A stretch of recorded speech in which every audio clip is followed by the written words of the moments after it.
আসসালামু আলাইকুম। মাত্র ৫ মিনিটে ব্রেড ও ডিম দিয়ে দুনিয়ার সবচেয়ে সহজ ও মজার নাস্তাটি আজকে আমি আপনাদেরকে করে দেখাবো। মাত্র একটি ডিম দিয়েই কিন্তু পরিবারের সকলে নাস্তা হয়ে যাবে, এতটাই মজার ও সহজ recipe. Welcome to my channel entry I cook. Entry I cook চ্যানেলে আপনাদের জন্য থাকছে সবচেয়ে সহজ সহজ রেসিপি। তাহলে চলুন দেখে নিই। নাস্তাটি তৈরি করার জন্য প্রথমে আমি একটি বোলের মধ্যে রুম টেম্পারেচারে থাকা একটি ডিম নিয়ে নিচ্ছি। অবশ্যই রুম টেম্পারেচারে থাকা ডিম ব্যবহার করবেন। এরপর ১ কাপ লিকুইড গরুর দুধটা দিয়ে দিচ্ছি। আপনারা চাইলে গুঁড়া দুধটাও ব্যবহার করতে পারবেন।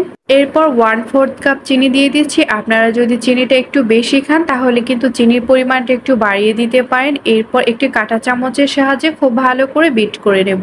এমনভাবে বিট করে নিতে হবে যাতে করে দুধ, ডিম ও চিনিটা খুব ভালো করে মিক্সড হয়ে যায়। খুব ভালো করে বিট করে নেওয়া হয়ে গেছে। আমার বিট করতে প্রায় ২ থেকে ৩ মিনিটের মতো সময় লেগেছে। এরপর চুলায় একটি প্যান বসিয়ে দিয়েছি। চুলার আঁচটা একদম লো হিটে রেখে ১ চামচ ঘি দিয়ে দিচ্ছি। চাইলে আপনারা সাদা তেলটাও ব্যবহার করতে পারেন, কিন্তু ঘি দিলে সেই খাবারের স্মেলটা খুবই ভালো আসে। চামচের সাহায্যে ঘিটা প্যানের চারপাশে এইভাবে করে ছড়িয়ে দিচ্ছি।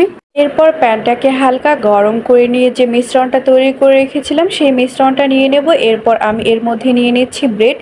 ব্রেডটাকে এইভাবে করে ডুবিয়ে নিতে হবে, খুব বেশি ডুবানো যাবে না, তাহলে কিন্তু এই ব্রেডটা ভেঙে যেতে পারে। এখন ব্রেডটাকে আমি প্যানের মধ্যে দিয়ে দিচ্ছি। এরপর আবারও একটি ব্রেড নিয়ে নেব। ব্রেডটা নিয়ে এইভাবে করে মিশ্রণের মধ্যে ডুবিয়ে এরপর আবারও ব্রেডের উপর দিয়ে দেব। আমি ভিডিওতে ঠিক যেভাবে দেখাচ্ছি আপনারাও কিন্তু এইভাবে করে ট্রাই করবেন।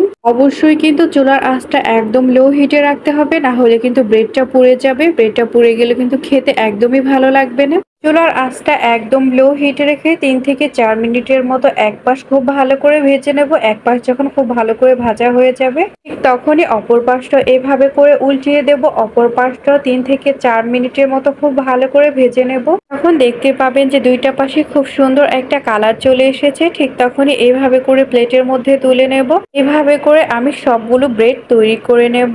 এখন আমি আপনাদেরকে ব্রেডটা একটু কেটে দেখাচ্ছি ঠিক কেমন হয়েছে। বিকেলে নাস্তায় বা অতিথি আসলে আপনারা কিন্তু এই ব্রেডটি করে দিতে পারেন। ঘরে থাকা একটি ডিম দিয়ে আপনারা কিন্তু অনেকগুলো নাস্তা তৈরি করে ফেলতে পারবেন। এটা খেতে এতটাই ক্রিমি একটা ভাব আসে যে আপনারাও খেলেই বুঝতে পারবেন এটা কতটা মজার। আপনারা চাইলে এটা কিন্তু সস দিয়েও খেতে পারেন অথবা এমনিই খেতে পারেন। এতটাই মজার ও লোভনীয় এই নাস্তাটা।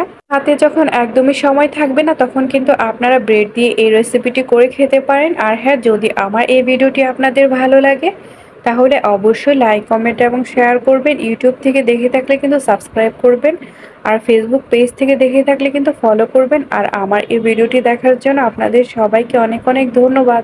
আল্লাহ হাফেজ।